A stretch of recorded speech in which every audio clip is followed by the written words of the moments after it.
Nakasulay na ba kang um, nakakita kag karaan kaayo nga diary? Kanang silyado gid siya. O kanang naay gamay nga padlag ba? Oh, good. Hunahunaan na nga sitwasyon. Nakita nimo ni nga libro sulod sa usa ka kaban. Abogo na kaayo, apan klaro nga na ay giprotektahan nga sikreto sa sulod. Exciting na siya nga feeling ha. Exciting witaw kay sa katapusan, nakuha na gyud nimo ang yawi. Yawi sa usa ka butang nga gitaguan sulod sa gatusan o tingali limbo pa gani ka tuig. Apan makapangata pud ka, di ba? Nganong gitaguan man ni og dugay kaayo? Sakto. Unsa may naa sa sulod nga kuan dili pa pwede mahibal-an kanyato apan gikinahanglan na gyud nato masabtan karon. Welcome ani nga atong lawam nga panaghisgot. Para kanimo nga naminaw karon, ang atong mission mao ang pag-abli anang silyadong libro. Maugyud, magkuyog ta karon sa pag-ukay aning usa ka hilabihan ka importanteng topic. Ang giuluhan og ang silyadong libro giablihan pag-usab. Og aron makabot nato ang tumong sa atong deep dive, aduna tay mga nindot nga tinubdan. Atong himayo-himayon ang mga tagna ni Daniel. Apil na pud ang mga pinadayag nganto kang Juan didto sa isla sa Patmos. Oo, ug aron mas masabtan nato ang kanang lawom nga espirituano nga kauluganan ni atong gamiton ng mga pagpatinawang gikan sa mga sinulat ni Ellen G. White. Ilabi na tong iyang mga libro nga The Great Controversy ug Prophets and Kings, di ba? Sakto gyud. Kini nga mga materyales kay makatabang nato pagkonekta sa mga dots tali sa history ug sa dako nga plano sa kaluwasan. Ang sentro bitaw aning tanan, nasa usa ka makapahingang nga hulagway dito sa pinadayag 10:9. Gisugo si Juan nga duol ang usa ka gamahanang manulunda, kuhaon ang kamay nga libro ug kauno ni. Kaanon gyud ang libro? Lahi ra ba? Lahi gyud. Giingnan pa si Juan daan nga, inig kaon nimo ani mahimo ning pait sa imong tiyan, apan dito sa imong baba, tamis kini sama sa dugos. Literal man ni o dili katingad-anan kaayo ni nga sugo. Lawom kaayo na nga simbolo ug aron masabtan nato ang kabugaton ana, kinahanglan natong ilhon kung kinsa tunga manulunda. Kinsa man day ato siya? Kung atong basahon ang SDA Bible Commentary, gipatinaw dito nga kanang gamhanang manulunda nga nagtindog sa dagat o sa yuta, walay lain kundili si Hesukristo mismo. Oh, wow! Si Jesus Diay sa porma sa usa ka manulonda. Maogyud, nagpakita ni nga kinang mensahe dili lang ni ordinaryong panagna. Direkta ni nga instruksyon gikan sa atong manuluwas mahitungod sa katapusan ng mga adlaw. Maudaya nga grabe ang presentasyon. Apan una nato hisgutan kung nganong tamis unya na himong pait kining libro ha atong sugdan didto sa leksyon pagkadomingo. Ang mga maalamon mudanag. Sige, balikan na to si Daniel. Dito sa Daniel 12:1-3, adunay gihisgutan nga inigtindog ni Miguel na ay mahitabo nga dakong kaguol. Kaguol nga wala pasukad masanati sa kalibutan, di ba? Apan sa taliwala ang tanan manalista ang ngalan sa libro maluwas. Ug ang mga maalamon mudanag daw sama sa mga bituon. Mao ka na ang saad dito. Karon medyo naglibok og gamay, unsay pasabot anang pagtindog ni Miguel. Kinsa man si Miguel ug nganong magkalingayong kaguol ang iyang pagtindog. Importante kayo na nga pangutana. Sa pagtuon sa propesiya, ang ngalang Miguel nga ang meaning kay kinsa ang sama sa Dios, mauna ang ngalan nga ginagamit alang kang Kristo. Okay. Parehas atong sa pinadayag gihapon? Sakto. Gigamit na nga ang ngalan kung siya nagbarog isip tigpanalipod sa iyang katahuhan. Karon, kung muingon ang Biblia nga siya motindog, nagtumong ni ugdag-ong pagbalhin sa iyang trabaho. Unsa madiya iyang trabaho karon? Karon, si Kristo naglingkod isip atong labawng pare. Naghimo siyag intercession o nangamuyo para sa atong mga sala. Apang inig abot sa gitakdang panahon, motindog na siya. Aron tapuson ang iyang pagpangamuyo? Maujud. Ug magsugod na siya sa paghari isip hari sa mga hari. Nakasabot na ko.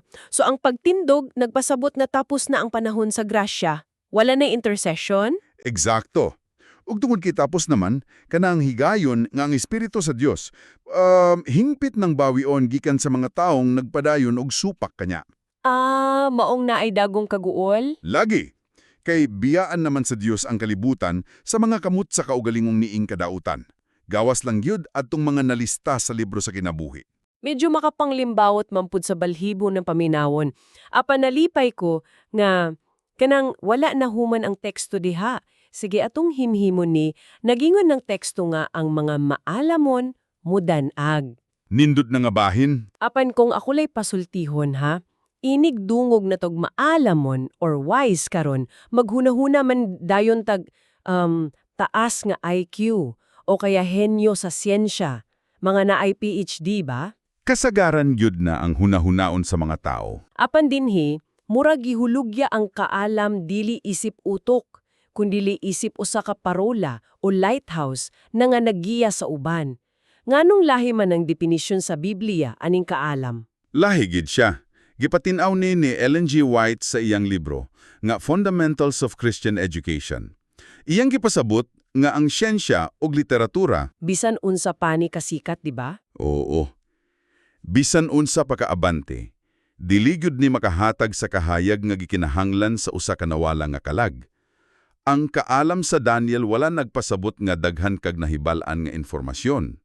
So unsa man diay pasabot ana? Nagpasabot ni nga ikaw adnoy relasyon kang Kristo.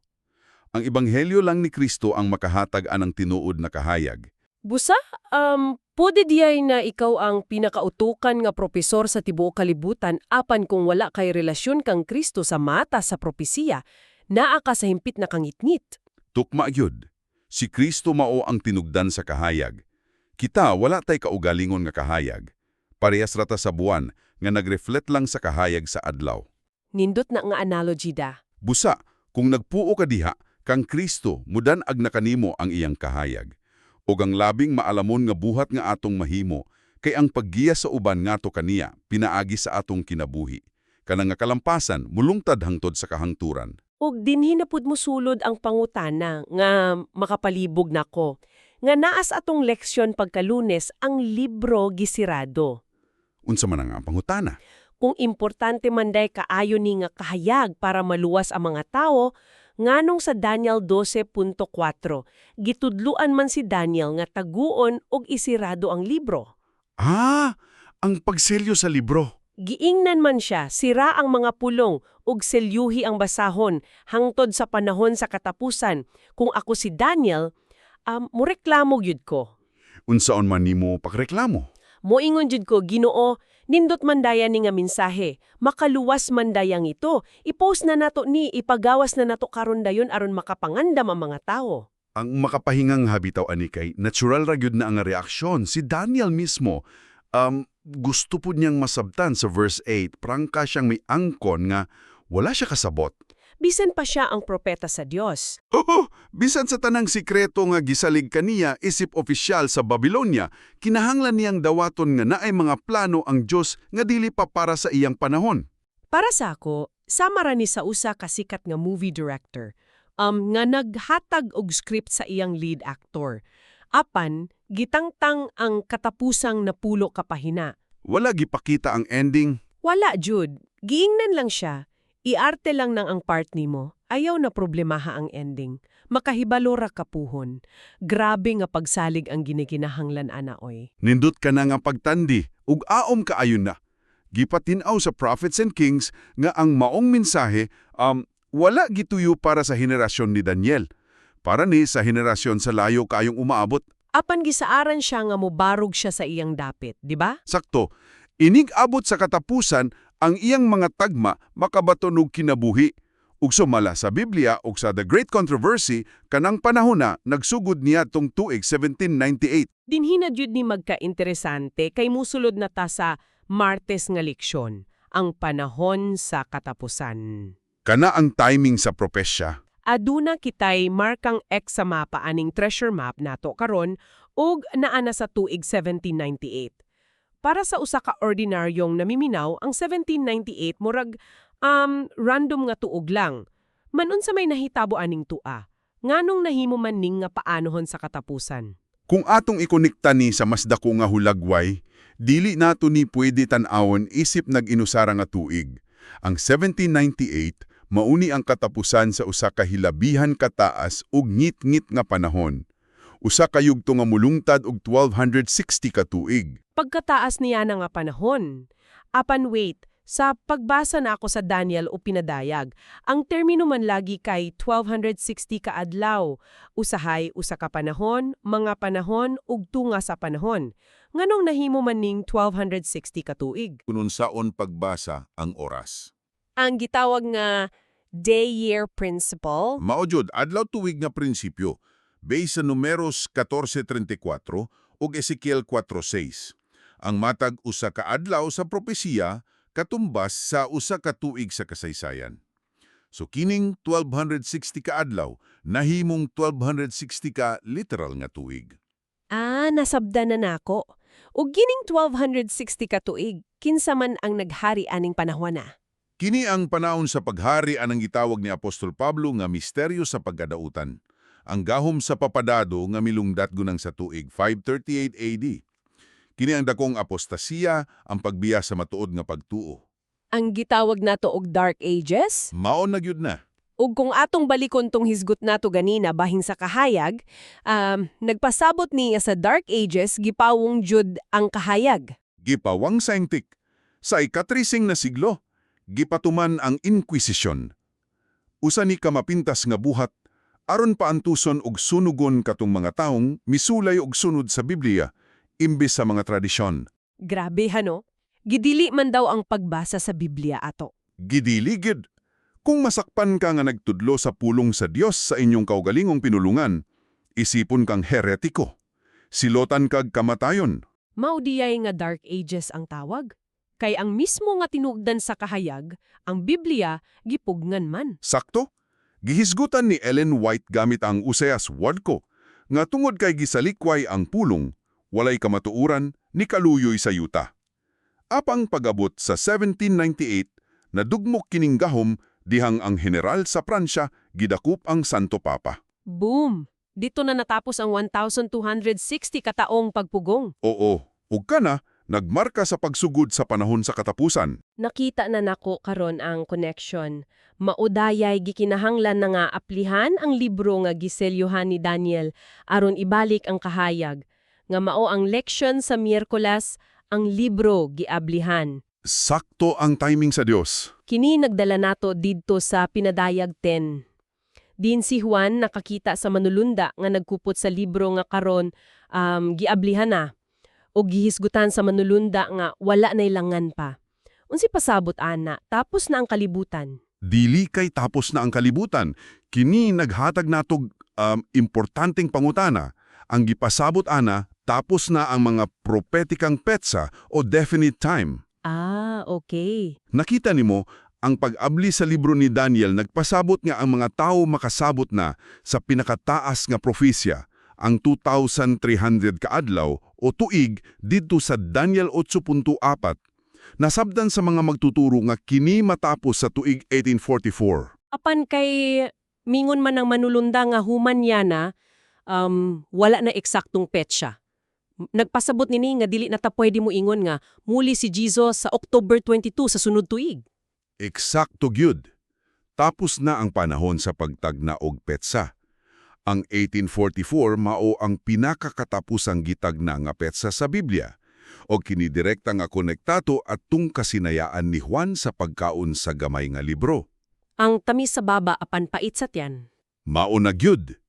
Kini nga paghuloglay nagpakita kung unsa ang mahitabo sa mga taong unang makasabot niya ng propesiya sa 1844. Ang mga unang Adventista, gikaon nila ang mensahe, nagtuo sila nga ang paglimpyo sa sanktuaryo kay ang yuta, so mubalik na si Jesus. Atong tagaan og analogy ang mga naminaw. Unsa man nga analogy? Huna-huna ang naghuwat ka sa airport sa imong minahal nga dugay rang nawala, nagbitbit kag mga buwak, malipayon kaayo, sigtan-aw sa orasan. Kana ang katamis sa baba. Nindot nga pagbati, di ba?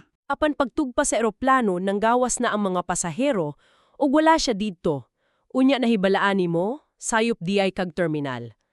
ang kasakit nga mukabot sa imong tiyan, nga murag mahugno imong kalibutan, kana ang kapait, di ba? Sakit kaayo paminawon, apan maugyod na ang nahitabo. Ang dakong kapakyasan o The Great Disappointment ni adtong 1884. Tamis ang pagpaabot, pait ang resulta, kay nasayop sila sa interpretasyon. Apan nga nung gitugutan man na sa Dios, kung nasayop sila, dili ba pwede nga tulayron sila daan sa Dios aron di sila masakit? Gipasabot niya og maayo sa The Great Controversy. Gitugutan kadto sa Dios aron sulayan ang ilang mga kasing-kasing. Usa to ka filtering process. Aron makita kinsay tinuod nga nagtuo. Sakto. Gusto sa Dios makita kinsa ang nagpaabot tungod sa gugma ug kinsa ang nahadlok lang. Nibiya ang mga taphaw og pagtuo. Apan ang mga matuod nga magtutuo, wala pasagdi. Si Jesus ug ang mga manulunda nagbantay kanila. Nag-ati man sa ilang pagtuo nga nabuak aron ayuhon pag-usab. Nindot kay nagana ang hunahuna. Ug tungod kay nagisgod man tag pagsulay og pagbarog, musulod na ta sa Huwebes nga leksyon uban sa mga maalamon. Kini ang pagpangandam. So, unsa may pasabot aning tanan? Balikan nato ang kaguol inigtindog ni Miguel. Aron makasurvive ni ato, gigamit ang Ezekiel 14.14 ug 20 isip referensya. Sila si Noe, Daniel ug Job makaluwas lamang sa ilang kaugalingong mga kalag, pinaagi sa ilang pagkamatarong. Mao ka na ang teksto. Wait, medyo gusto kong i-challenge ni nga punto. Gitudluan man ta nga maluwas ta tungod kang Kristo, dili tungod sa atong binuhatan. Apan paminawon kining Ezekiel, morag salvation by works. Magsalig ta sa atong kaugalingong kusog. Usa ka na kasikat nga kalibog. Dilibot ipasabot nga luwason nato ang atong kaugalingon pinaagi sa atong kaugalingong record. Ang gipasabot sa Dios dinhi mao ang individual accountability. Dili ka maluwas kay buatan nimo ang inahan o kay sikat imong pastor. Ikaw mismo kinahanglan na ay personal nga connection sa manluluwas. So hingpit gihapon nga pagsalig kang Kristo. Apan unsa man gyud ni giingon nga makabarog base sa ehemplo ni Kristo. Gideklara ni Kristo dito sa Juan 14:30 niya, ang prinsipe nining kalibutan nagasing abot, ug walay siya'y bahin kanako. Walay foothold o gunitanan si Satanas diha kang Kristo. Walay tinago nga sala. Wala gyud. Ug mao na ang kondisyon nga kinahanglan nato. Ang grasya sa Dios maoy mulimpyo sa atong kasing-kasing aron walay pultahan nga maabli para kang Satanas. Mao nga wala na tay itago. Karon, aron matabangan natog summarize ang tanan para sa nimo nga naminaw, atong himuon ng pagrepaso alang sa Biyernes nga leksyon. Magtububagay ta. Game? Paspas nga recap niya para mas masabtan nila. Sige. Unang pahutana. Kanusa mahitabo ang pagkabanhaw dito sa Daniel 12.2? Mahitabo ka na inigtindog ni Miguel atol sa panahon sa dakong kagugul. Sakto. Ikaduhang pangutana, unsa ang nahitabo? Mao nga ang tagna ni Daniel giablihan. Ang pag-abot sa panahon sa katapusan ug ang pagdagsang sa kahibalo sa propesiya. Ikatulo.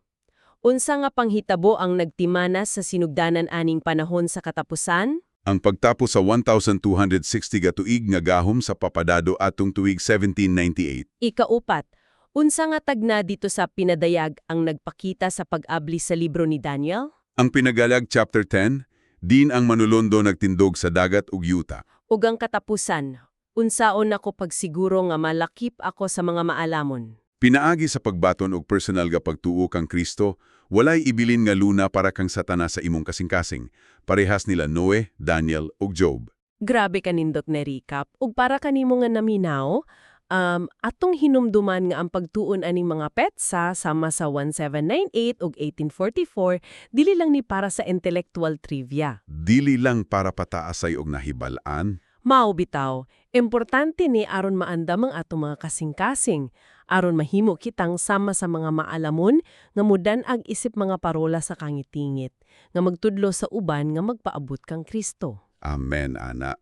Ug sa dili pa natutakpan kining atong deep dive, ibili na ko ni nga hunahuna. Kining nakita nato si Daniel. Andam siyang isirado ug iselyo ang mensahe nga wala siya kasabot. Misalig grasya nga ang Dios na ay saktong timing para ablihan di. Usa ka lawom nga pagsalig. So, ang pangutana, kung si Daniel nakahimo sa pagtugyan sa mga sekreto ng tung sa Dios, unsa man nga mga pangutana, pagduha-duha o pagsulay sa imong kinabuhi karon ang gipangayo sa Dios nga imong isalig kaniya? Unsa mga problema ang gihangyo niya nga imong iselyo una og maghulat ka sa iyang saktong panahon? Usa ka hagit ka na nga angay natong palandungon. Daghang salamat sa pagpamati ka namo karon. Hangtod sa sunod natong lawom nga panaghisgot, pabili na nagsalig, og padayo nga magdanag.